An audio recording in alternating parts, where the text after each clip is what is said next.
Broadcasting from New York City to the world, it's the G-Man Interviews.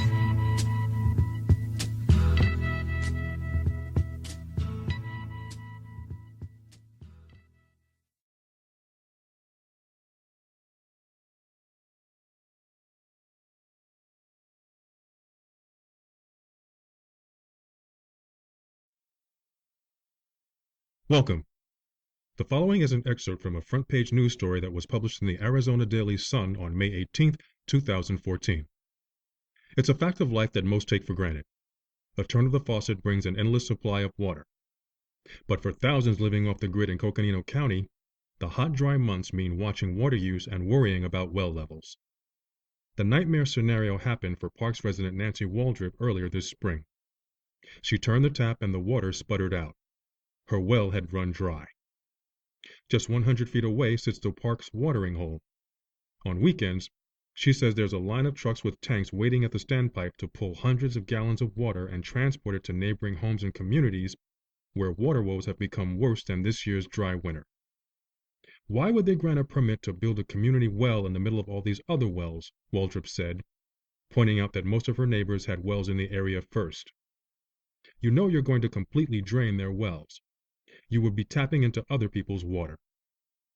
In a state where experts expect future generations of residents will have to find hundreds of billions of gallons of water to continue living here, there are shockingly few regulations governing the resource's use in rural areas.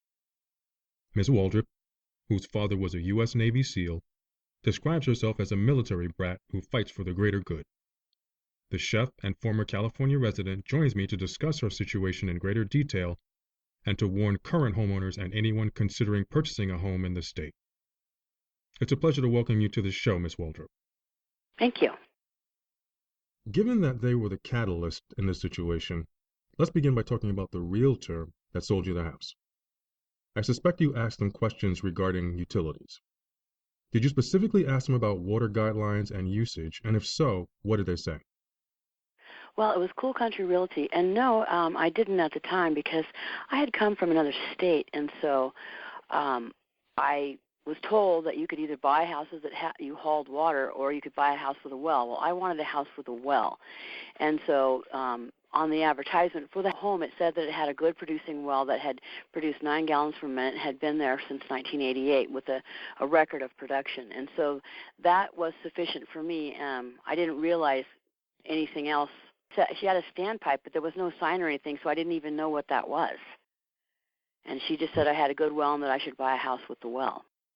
And when did you realize that this was a very serious problem for not just yourself, but other residents? I realized that it was a serious problem after I'd had the house about a month, and I had never met the actual owners during negotiations. And they told me about the water company next door and that they had put this well 60 feet from my well and that they had punched through and actually lost the water, and then they had been allowed to put in another well. I didn't know anything about this when I was buying the house, nothing.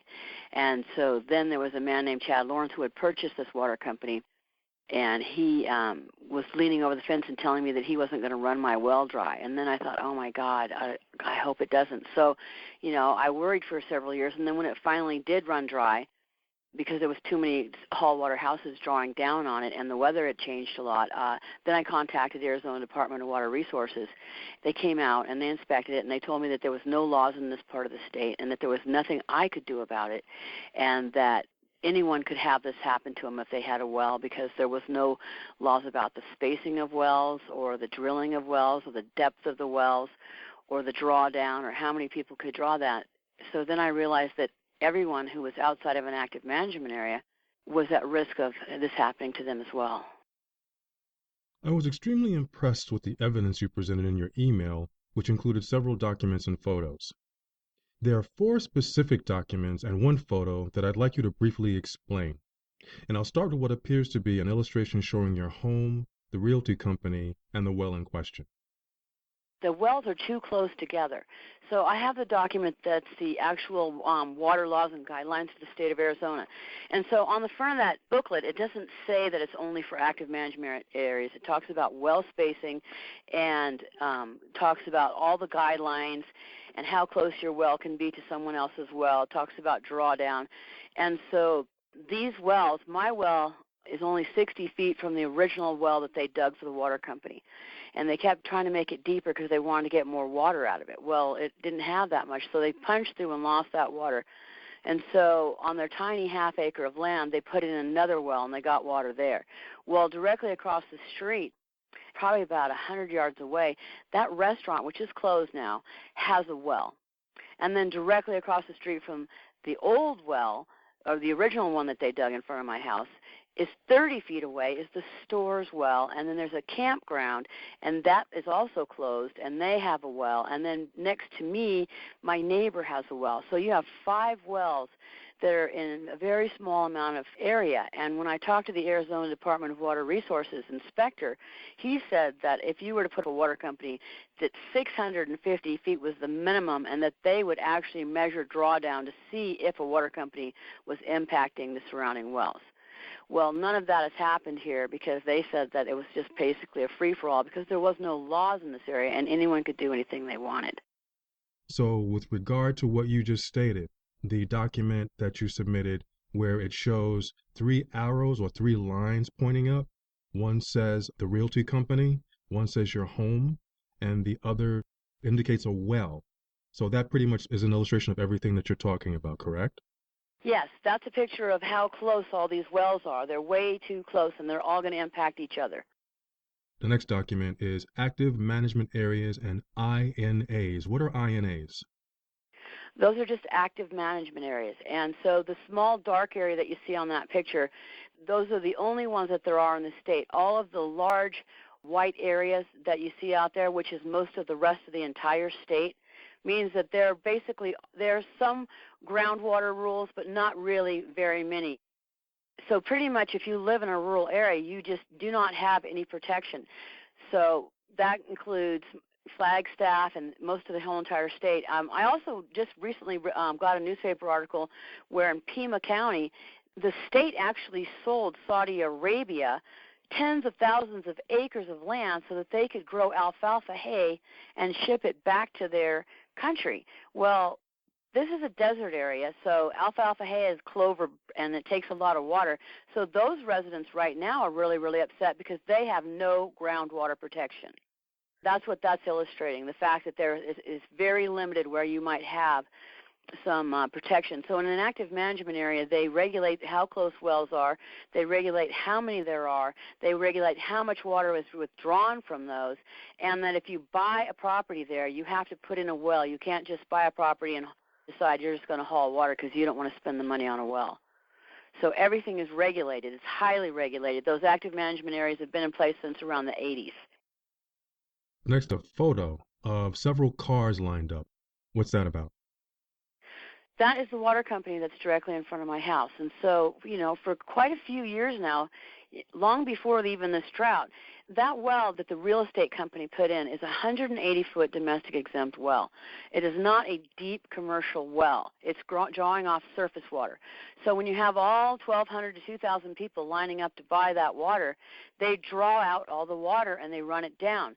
So the big line is those people are lined up for hours, because that water company, when it gets low like that, is only open a couple of days a week because it is not able to sustain that type of water withdrawal. It's just something that a realtor put in so she could sell some houses, but it is not a sustainable deep artesian well or a commercial well. Well, let me ask you this, Ms. Waldrop. Given this photo and everything that you just stated, what in the world would happen in that state in the event of a natural catastrophe or national emergency? Well, I have asked them that question, and they don't really have a true answer for that.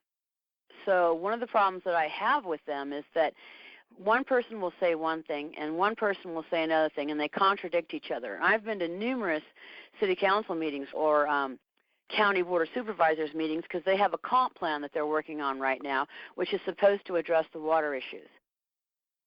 And finally, a letter from the Coconino County, Arizona Board of Supervisors. What's the backstory on that? That's a letter that was written to my neighbor because we've been addressing Matt Ryan and trying to ask him why they allowed this real estate agent to put in this water company, and that when there was drawdown, why didn't they do anything about it, and what was going to be the impact, because the value of my house is affected by it, and the fact that I'm going to have to spend $20,000 maybe to put in a well, and maybe I will lose that money and if I don't get any water. And my neighbor has spent over $20,000 putting in wells, and we wanted to understand why you would allow this to impact us as individual homeowners. I'm sorry, hang on a second. Who, and Matt Ryan is who?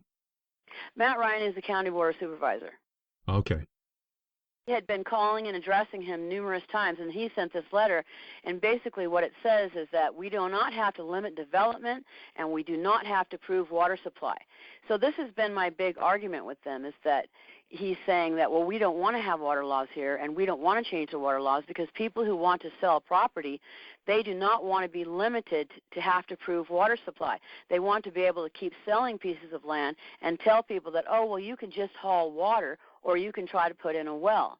And so to me, I addressed the Board of Realtors about this, and they said that you don't have to disclose that information when you're selling property here in Arizona. And so if you are outside of an active management area, you do not have to prove water supply. And there's numerous places all over this state where they've sold houses that people haul water, and those water companies close or they're running out of water. Last summer when I lost my well, I have a friend who hauls water for me because I can't afford to buy the big truck. We had to go 35 miles one way to Flagstaff to get water because that was the only water available, and that cost $300 a month, cost of water, cost of fuel. And that was also very, very low. And they kept telling us, oh, well, we'll have water. But I don't believe them. I really, really don't believe them. I think that what they're going to do, if there is a situation where there isn't any water, it's not going to matter how far you have to travel to get water. They're going to tell you that there's no water laws here and there's nothing they can do about it. So I think it's a very serious situation. I do not believe you should sell homes unless you have water for them. These water companies around here are privately owned by private individuals.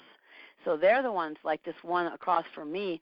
That guy lives in California. He's making all kinds of money off that water, which I now have to pay for, which I originally had when I had a well. So because we are outside of an active management area, also the price of water does not have to be as closely regulated. It's a pretty strange situation, but none of this was disclosed to me as I was buying this house. I have found this all out by researching and making 1 million phone calls for the past year. You informed me that you have a friend who was an investigator and that he also made a crucial discovery during his research. What was it? My next-door neighbor used to be an LAPD fraud investigator, and so he had discovered that in the legal cases that they had before for the active management areas that was in Chino Valley, he had discovered that state had actually said that water issues had nothing to do with the Constitution of the United States. And so I believe that that's just not really true, because the Constitution states that life, liberty, and the pursuit of happiness are your guaranteed rights. And I believe that water is part of being alive, and you need to have that. So the state's regard for water, it's really, really scary, because they do not believe that that is a constitutional issue or a constitutional right that you have access to water, and that there be laws so that if you spend money to put in a well, that would be protected and you would be guaranteed access. Have you contacted your congressional representative, senator, governor, or mayor to present your case and or evidence? Yes, I have contacted the Arizona Department of Water Resources. I have contacted both governors. I have contacted Kirkpatrick, and I have contacted Thorpe. I have sent letters to the White House. I have filed a complaint with the Attorney General, and I also sent a complaint to the Attorney General's office in Washington, because I feel that this is a real estate fraud issue. And so I have contacted everybody. I have received responses from a few of them. I spoke to the governor's candidates, because what happened was Jan Brewer was the governor when I first started this, and then an election came up. So I contacted every one of them, and I spoke to most of them. The current governor I did not speak to, because he did not come up to Flagstaff to talk to anyone. But Fred Duvall actually was one of the authors of the 1980 Groundwater Act, and he knew everything about it and said that it was outdated and that absolutely needed to be changed. And so Doug Ducey never responded to the packet of information that I sent making inquiries to him. I have gotten some response, But mostly what happens is, like currently I just wrote a letter to Doug Ducey about a few weeks ago. Then the Arizona Department of Water Resources, they responded to that. And they sent me a letter stating that first the county had said that they had no ability to control any water issues, and that it was all about the state.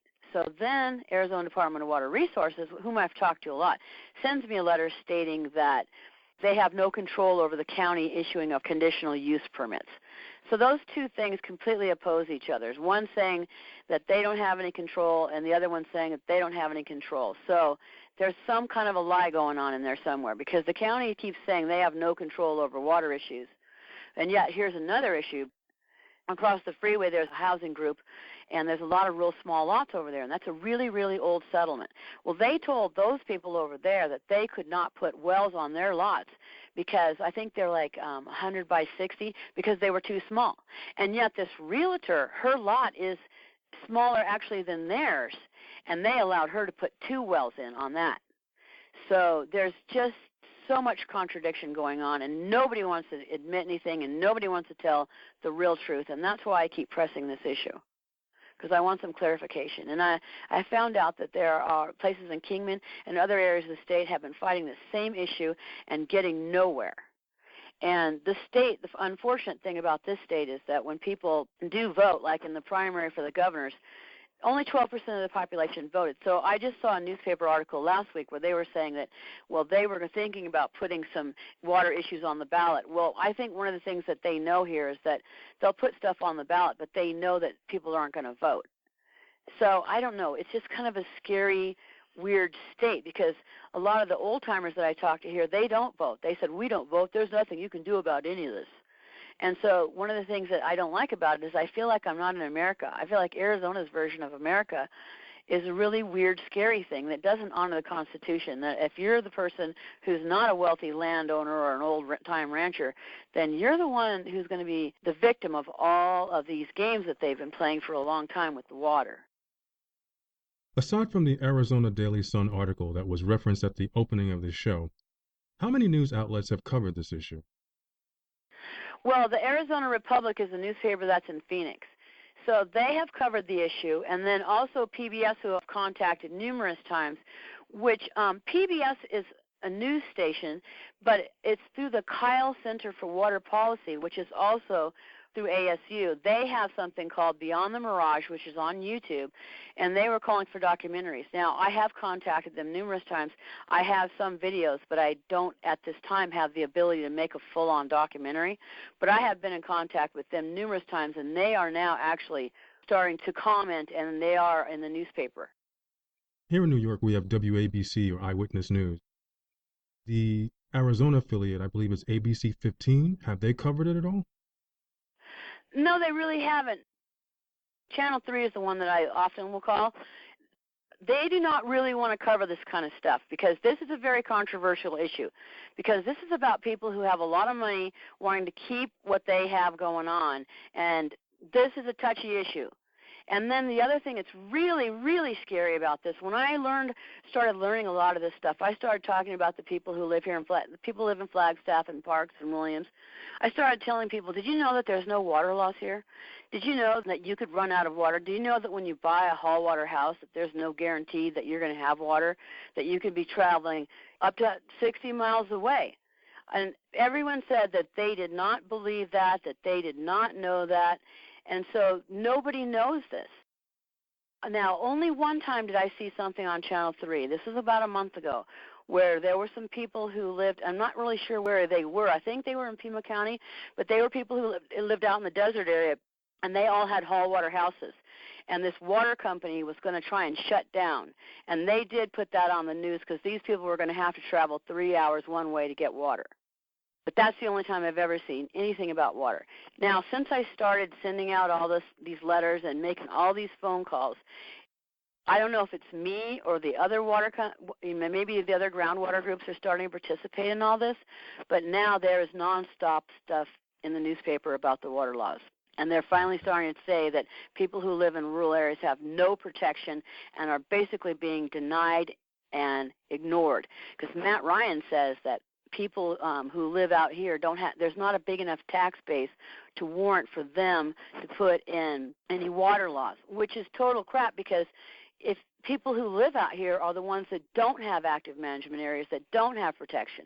And so anyone paying taxes should have guaranteed access to that protection. That's what I feel like. It doesn't really matter how many that you are. If you're paying a tax, then you need to have provisions and protection from the state, and water is absolutely a critical thing for you. Has this situation made you regret moving to the state? Oh, absolutely. I never, ever, ever would have moved here. I mean, it is beautiful. I have horses. I'm an outdoors person. I love to spend time outside. But after all the stuff that I have learned, the way that you are talked to by the officials here, the way you are treated, I absolutely wouldn't. Another thing that I didn't mention is here in Coconino County, Matt Ryan had created this thing called Code of the West. And so Code of the West is this thing where they tell you that if you live in a rural area, or you live out in a rural area, that you're not going to have access to this, to water, to emergency, to this. So that's how they deal with things. They Code of the West. And myself and my neighbor keep telling them, it is not the cowboy days. We are not cowboys. This is 2015. Houses cost hundreds of thousands of dollars, and we know that the climate is changing. So let's stop having these silly things like Code of the West. Let's take and deal with real issues. Let's be honest. Let's be proactive, and let's respond to people in a respectful way, not like, I don't know. I feel like they treat you, I don't know. I think they're very disrespectful here. I think they live in the past. I think they do not honor the Constitution. To me, this state is like a dictatorship. It's not like the America that we're all desiring that we have. They take a really long time to solve problems, and they're so busy telling you there's nothing we can do, there's nothing we can do. And so, yeah, I do. I really do regret moving here. It's beautiful, but they live in the past, and they need some real heavy pushes to move forward into the future. What advice would you offer to people interested in purchasing a home in Arizona, especially if they're buying for the first time? Well, I think that you need to buy a house in an active management area. I mean, I love where I live, and it's beautiful and everything. And well, if you find a property, I mean, my property had a great producing well. I have the records of it, of production.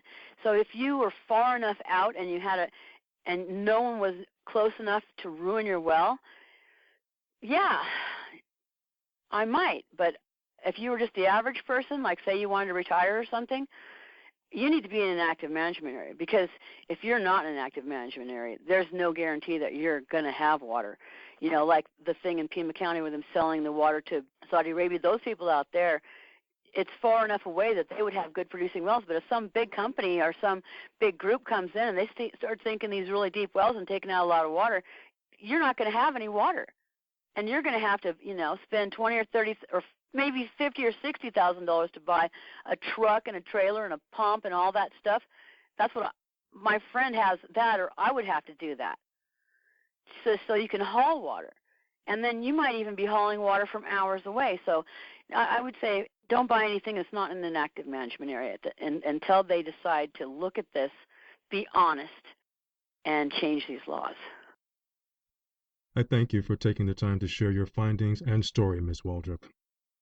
Thank you. Thank you for letting me share this. I think it's really, really important for people to know this. I believe that all problems have solutions, and I think that, we should be proactive in making changes, because it's obvious the climate's changing, and right now is a time to not think about being Republicans or Democrats, but a time to look at the issues that we have, the problems that we have, and to find solutions right away, not, years from now.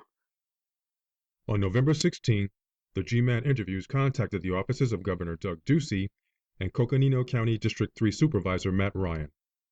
The officials were invited to appear on the show to discuss Ms. Waldrop's complaints and investigation, and whether or not they would consider taking action, from a legislative standpoint, to address the issues presented in this episode. Governor Ducey did not respond to the invitation or submit a comment. However, on November 17, Coconino County official Matt Ryan submitted the following email statement. As much as I understand Ms. Waldrop's frustration, our county does not have the authority to intervene. water is a challenging issue since it is under the jurisdiction of Arizona Department of Water Resources. Historically, the county has tried to intervene on water cases and has been sued 3 times. All 3 times it was determined in a court of law that water is not within our authority.